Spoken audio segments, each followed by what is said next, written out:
ভোরের সূর্য পূব আকাশে উঁকি দিতে না দিতেই শীতের সকালে খেজুরের রস সংগ্রহ করতে গাছে উঠছেন গাছিরা। সারা রাত ধরে ফোটায় ফোটায় জমা হওয়া রসের মাটির হাঁড়ি নামানো হচ্ছে একে একে। বিশেষ কায়দায় হাঁড়িগুলো একসাথে করে নিয়ে যাওয়া হচ্ছে খেজুরের গুড় তৈরির জন্য। যশোরের যশ খেজুরের রস, স্বাদ, মান ও সুঘ্রাণে অনন্য যশোরের খেজুর রস ও গুড়। শীতের আগমনে সেই রস সংগ্রহ এবং গুড় তৈরিতে এখন ব্যস্ত সময় পার করছেন গাছিরা। নিরাপদ খেজুর রস উৎপাদনে সচেতন গাছিরা নেন প্রয়োজনীয় ব্যবস্থা, যেন কাঁচা রস পান করে মানুষ ক্ষতির শিকার না হয়। যখন পুরোভাবে গাছের রস নামে আসবে তখন কিন্তু আমরা পুরো গাছের নেট দেবো, যাতে এই নেট দেওয়ার কারণে কোনো বাদুড় কিংবা কোনো পাখি এই রসে মুখ না দিতে পারে।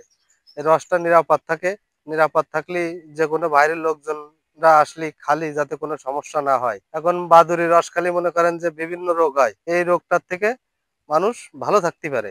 মৌসুমের প্রথম দিকের খেজুরের রস থেকে তৈরি হচ্ছে নলেন গুড়, এরপর তৈরি হবে পাটালি গুড়। রস ও গুড়ের ভালো মান পাওয়ায় খুশি গাছিরা, তবে উৎপাদনের তুলনায় চাহিদা বেশি হওয়ায় তারা তা পূরণ করতে পারছেন না। এবার আরো চাহিদা বেশি। এই আমাদের কেবল নলন গুড় বের হয়েছে, এর মান খুব বেশি। কেউ পাটালি কেউ গুড়, কিন্তু কারোর চাহিদা এখন আমরা পূরণ করতে পারতেছি না। সারা বছর 400-500, গুড়ির দাম যাবে 400, পাটালি যাবে 500, রস যাবে এরকম 400-500 করে। রাতে রসটা যাবে 500 টাকা করে, সকালে রসটা যাবে 400 টাকা করে।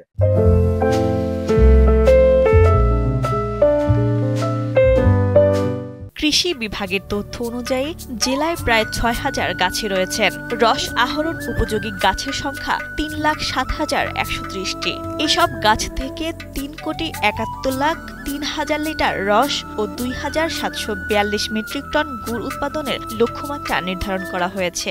রস এবং গুড় উৎপাদনের জন্য আমরা কৃষকদেরকে পরামর্শ দিচ্ছি, তাদের সাথে আলোচনা করছি, মাঠ দিবস করছি, উঠান বৈঠক করছি, করে তারা যেন নিপা ভাইরাস মুক্ত নিরাপদ রস উৎপাদন করে এবং সবচেয়ে পিওর এবং সঠিক গুড়টা সারা দেশে ছড়িয়ে পড়ে। এবং আপনারা জানেন যে যশোরের এই খেজুরের রস এবং গুড় জিআই পণ্য হিসাবে, গুড়টা জিআই পণ্য হিসাবে কিন্তু আমাদের যশোরে স্বীকৃতি পেয়েছে। সুতরাং এই বছর প্রায় আমরা ১০০ কোটির উপরেও এর একটি বাজার সম্ভাবনা দেখছি। ইতোমধ্যে যশোরের খেজুর গুড় জিআই পণ্যের স্বীকৃতি পাওয়ায় খেজুর গুড়ের অর্থনৈতিক সম্ভাবনা আরো বেড়েছে। যশোরের খেজুর রস গুড় শুধু পণ্য নয়, এটি এ অঞ্চলের ঐতিহ্য, সংস্কৃতি ও অর্থনৈতিক প্রতীক। যশোর থেকে ফিরোজ গাজীর পাঠানো তথ্যচিত্রে ডেস্ক রিপোর্ট, কালের কণ্ঠ।